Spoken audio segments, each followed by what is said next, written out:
நம்மளுக்கு ஒரு கிளைண்ட் கால் பண்ணி இது மாதிரி அம்மாவுக்கு வந்து முழங்காலில் வந்து ஜவு கிழிஞ்சிருக்கு, ரொம்ப வலியோடு இருக்காங்க அப்படின்னு சொல்லியிருந்தாங்க.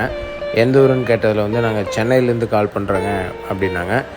நீங்கள் டைரெக்டாக இங்கே நம்ம வீட்டுக்கு வந்து வைத்தியம் பண்ண முடியுமா அப்படின்னு சொல்லி கேட்டிருந்தாங்க. அதனால் வந்து நம்ம நாமக்கல்லேருந்து இப்போ சென்னை வந்து அவங்க வீட்டுக்கு முழங்கால் வைத்தியத்துக்காக போயிருக்கோம். போய் பார்த்ததில் வந்து முழங்கால் ஜவு கிழிஞ்சிருக்கு. அதுக்கு வந்து நம்ம இப்போது ஃபஸ்ட்டு கட்டு வந்து நீவி விட்டு வலியை கொஞ்சம் கம்மி பண்ணி தப்ப வச்சு கட்டியிருக்கோம். இதில் வந்து இப்போ வந்து ஃபஸ்ட்டு கட்டு கட்டியாச்சு. இது கட்டு போட்டு ஒரு 2-3 நாளுக்கு வந்து லேசாக வலி இருக்கும். ஏன்னா அது ஜவ் வந்து நல்லா டைட் பண்ணி கட்டி விட்ருக்கங்காட்டிக்கு என்ன ஆகுனா கொஞ்சம் வலி இருக்கும். அந்த வலி வந்து அப்படியே ஒரு 2-3 நாளுங்கும் போது அப்படியே கம்மியாயிரும். ஒவ்வொரு கட்டுக்கும் வந்து ஒவ்வொரு டிஃப்ரெண்ட்டான எக்ஸசைஸ் மாதிரி பண்ணி கட்டு போட்டுவிடுவோம். ஃபஸ்ட்டு கட்டுக்கு மட்டும் வந்து கால் அசைக்காமல் இப்படி நேராக வச்சு கட்டிக்கணும்.